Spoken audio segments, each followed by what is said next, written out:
आज हम ऐसे टॉपिक पे बात करने वाले हैं जिसके बारे में हमारे फ्रेंड्स रिलेटिव्स इंडिया में जो हैं वो अक्सर पूछा करते हैं कि आप वहाँ रहते हैं तो आपका टोटल जो एक्सपेंसेस आते हैं मंथली वो कितना होता है। So we are going to talk about that today कि यूएस में एक एवरेज एक्सपेंसेस जो आते हैं पर मंथ वो कितना होता है। So, in this video, I will be covering housing rental, grocery or food, transportation, and medical insurance. If you like the video, please give it a thumbs up and subscribe to my channel. Definitely monthly expenses vary from family to family. अगर आपकी बड़ी family है तो expenses ज़्यादा आएंगे, अगर छोटी family है तो कम आएंगी। आपके लाइफस्टाइल पे डिपेंड करती है, आप बड़े शहर में रहते हैं या छोटे शहर में रहते हैं उस पर डिपेंड करती हैं। और भी बहुत सारी चीज़ें हैं जिस पे आपकी मंथली एक्सपेंसेस डिपेंड करती हैं। But still we are talking about an average एक कितना एक्सपेंसेस आता है उसके बारे में बात करते हैं। सॉल्ट लेक सिटी में पिछले 5 साल से हूँ तो मैं सॉल्ट लेक सिटी में ही के बारे में ही बात करूँगी। लेकिन अगर आप बड़े शहर में रहते हैं जैसे कि न्यूयॉर्क और कैलिफोर्निया, वो कॉस्टली है तो वहाँ पे एक्सपेंसेस ऑफ कोर्स ज़्यादा आएंगे as compared to Salt Lake City. California and New York are one of the most expensive state in US। Monthly expenses का जो सबसे बड़ा पार्ट है वो जाता है हमारा हाउसिंग में।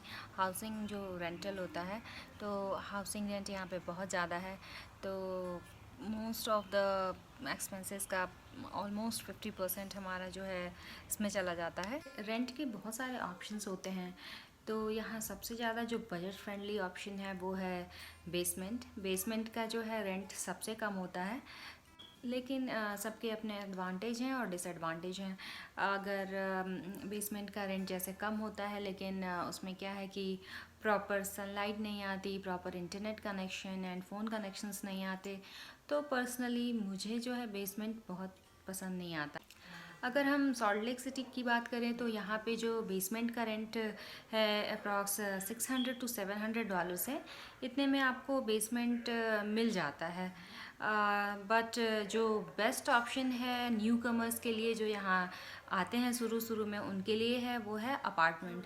अपार्टमेंट एक यू कैन से एक डिसेंट सा 1 बेडरूम अपार्टमेंट आपको यहाँ पे $1,000 to $1,100 में मिल जाएगा।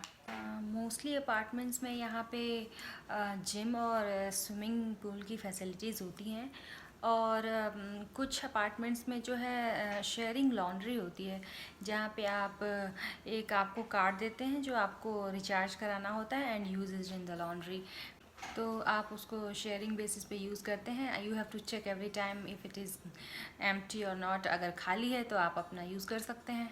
और अगर हम 2 बेडरूम में जाते हैं तो उसका रेंट अप्रॉक्स 1300 to 1400 पड़ता है सॉल्ट लेक सिटी में।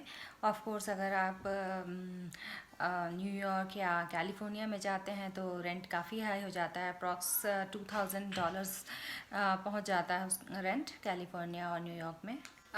थर्ड ऑप्शन है यहाँ पे टाउन होम्स का, और टाउन होम्स का यहाँ पे रेंट होता है लगभग 2000 से $2,100। टाउन होम्स में जो है 2 फ्लोर होते हैं, सेकेंड फ्लोर और फर्स्ट फ्लोर। सेकेंड फ्लोर पे बेडरूम्स होते हैं, मोस्टली जो है 2 to 3 बेडरूम होता है, और जो फर्स्ट फ्लोर होता है उस पे जो है kitchen, living area, dining area, laundry ये होता है। तो और इसमें बैकयार्ड्स नहीं होते, मोस्ट ऑफ देम में बेसमेंट भी नहीं होता, और वॉल्स जो है वो शेयरिंग होता है आपके नेबर्स से। और जो मोस्ट एक्सपेंसिव ऑप्शन होता है वो है सिंगल फैमिली होम्स।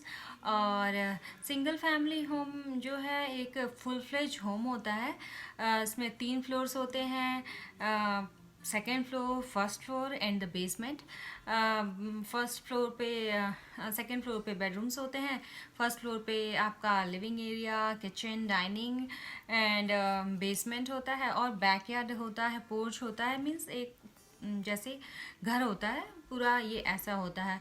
और इसमें वॉल्स भी शेयरिंग नहीं होते हैं आपके नेबर से। डिपेंड करता है सिंगल फैमिली होम कितना बड़ा है, कितने बेडरूम्स है, उस पर डिपेंड करता है इसका रेंट।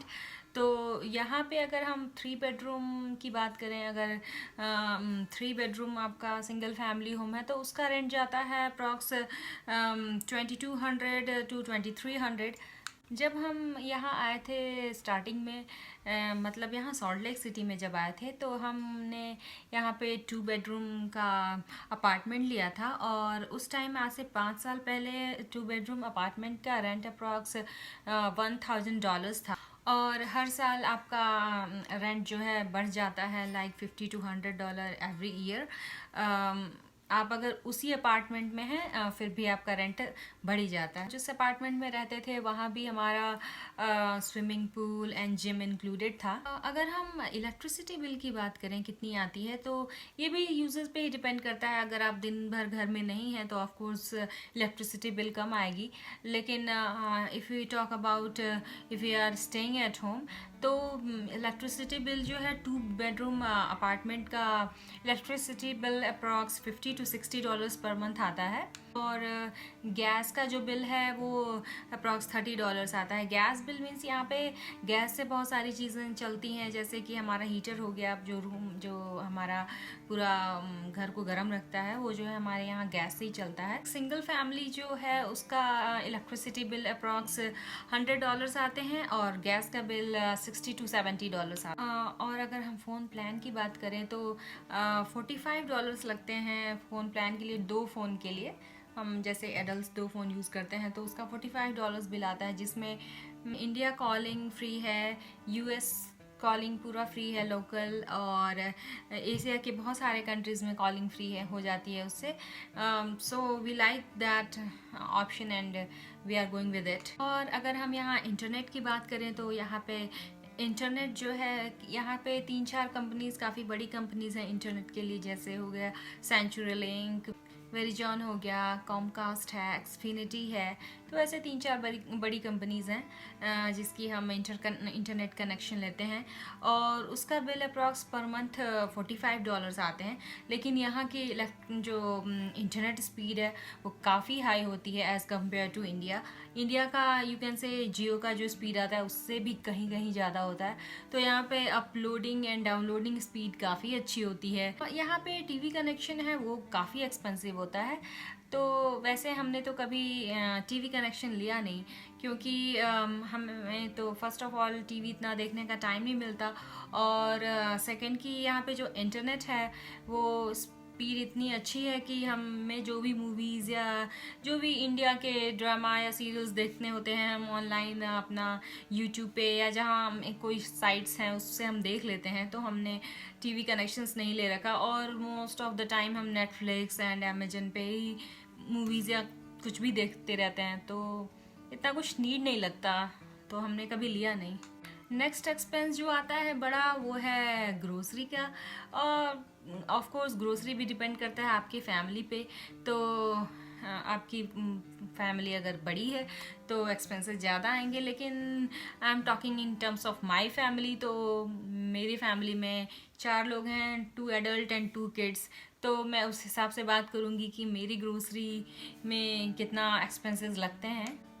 आपके फूड चॉइसेस, फूड प्रेफरेंसेस पे भी डिपेंड करता है कि आपका ग्रोसरी बिल कितना आता है। यहाँ पे सब्जियाँ जो इंडियन स्टोर से आती हैं, सब्जियाँ जैसे इंडियन सब्जियाँ हो गई, लौकी, तोरी और भिंडी, तो ये सब यहाँ बहुत काफ़ी कॉस्टली मिलती हैं। और अगर यहाँ की सब्जियाँ अगर ब्रोकली, कैप्सिकम, बेल पेपर्स या और भी चीज़ें लेते हैं वो कंपैरेटिवली कम रेट में मिलती हैं। तो ग्रोसरी बिल हमारा लगभग $1000 आते हैं। और ग्रोसरी का मतलब उसमें सिर्फ इंक्लूड हम करेंगे जो फ्रूट्स खाते हैं, वेजिटेबल्स, राइस, दाल, स्पाइसेस, मतलब किचन की चीज़ें ही मैं उसमें इंक्लूड कर रही हूँ। और बाकी चीज़ें जो अगर क्लोथ्स और बच्चों की चीज़ें, टॉयज़, ये सब लेते हैं, that is excluded in it, we are not including that, we are just talking about the grocery. Next हम बात करते हैं ट्रांसपोर्टेशन के बारे में। तो यहाँ यूएस में transportation as you all know कि पब्लिक ट्रांसपोर्ट बहुत अच्छी नहीं है। तो शुरू में आओ तो यहाँ काफ़ी प्रॉब्लम्स होती हैं। तो यहाँ आते ही लाइक 2-3 महीने में आपको गाड़ी लेनी ही पड़ती है। सो हमने भी लिया था। तो आते ही लाइक आपका 10 to 15,000 तो इसमें चला जाता है गाड़ी लेने में। तो जो गैस बिल आता है, आई मीन जो फ्यूल का बिल आता है कार की, वो $100 to $150 आते हैं पर कार। अगर आपके पास 2 कार हैं तो ऑफ कोर्स आपका बिल ज़्यादा आएगा। और कार इंश्योरेंस जो है लगभग यहाँ पे है $100 पर मंथ। तो वो डिपेंड करता है, जैसे कि अगर आपकी ड्राइविंग हिस्ट्री अच्छी है तो वो कम हो जाती है। ड्राइविंग हिस्ट्री अगर आप इस कंट्री में नहीं है तो ऑफ कोर्स आपका जो होम कंट्री है उसकी ड्राइविंग हिस्ट्री काउंट नहीं होती है। तो यहाँ शुरू में आओ तो आपका जो इंश्योरेंस होता है वो ज़्यादा महंगा पड़ता है और धीरे धीरे वो कम हो जाता है। और गाड़ी पे भी डिपेंड करती है आपके पास कौन सी गाड़ी है। अगर आपके पास महंगी गाड़ी है तो इंश्योरेंस ज़्यादा आता है। Next we will talk about our medical insurance. यहाँ मेडिकल इंश्योरेंस बहुत कॉस्टली है। If you talk about our family, like if you have 2 kids and 2 adults, तो यहाँ का लगभग पर मंथ यहाँ पे $400 to $650 के बीच में का आता है मेडिकल इंश्योरेंस का बिल। और इसमें जो है, इस मेडिकल इंश्योरेंस में आपका डेंटल इंश्योरेंस और विज़न इंश्योरेंस कवर्ड नहीं होता है। उसके लिए आपको अलग से इंश्योरेंस लेना पड़ता है। तो पहले हमारे पास जो है विज़न इंश्योरेंस नहीं था, और जब से हमारे बड़े बच्चे को आई की थोड़ी आई साइट प्रॉब्लम हो गई है, तब से हमने विज़न इंश्योरेंस लेना स्टार्ट कर दिया। और डेंटल इंश्योरेंस तो आई ऑलवेज हैव, क्योंकि मेरे दांत में बहुत सारे प्रॉब्लम्स हैं। सो डेंटल इंश्योरेंस हमारे पास हमेशा से है। Medical insurance, dental insurance and vision insurance we have. And आपका जो मेडिकल इंश्योरेंस है वो आपकी सैलरी पे भी डिपेंड करता है। If you are earning more you have to pay more, if you are earning less you have to pay less. अगर हम स्कूल फ़ीस की बात करें तो यहाँ पे स्कूल फ़ीस जो है किंडरगार्टन से लेके क्लास 12 तक की कोई फ़ीस नहीं होती है। I am talking about the public schools.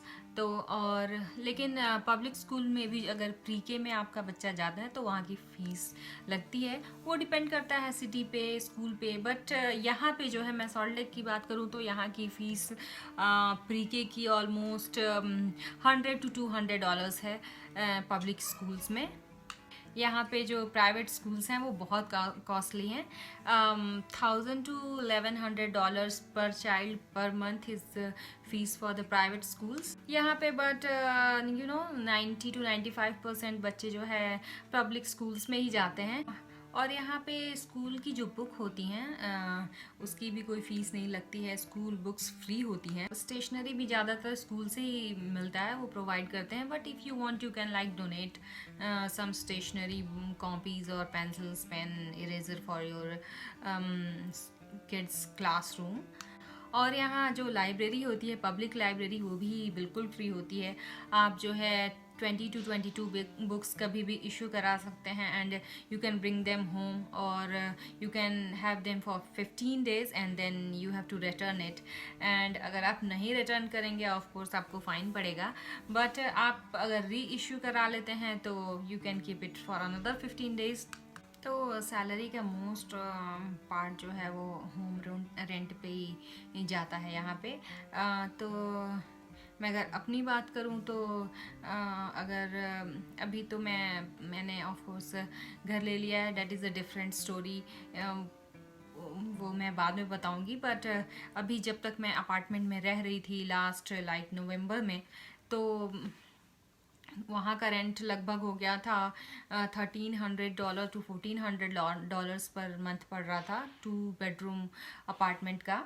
तो अगर हम टोटल करें तो 3,500 होता है, और अप्रॉक्स अगर बताएं तो 3,500 से 4,000 हमारे एक्सपेंसेस आते हैं। If you have any more questions about expenses, please ask in the comment section and subscribe to my channel.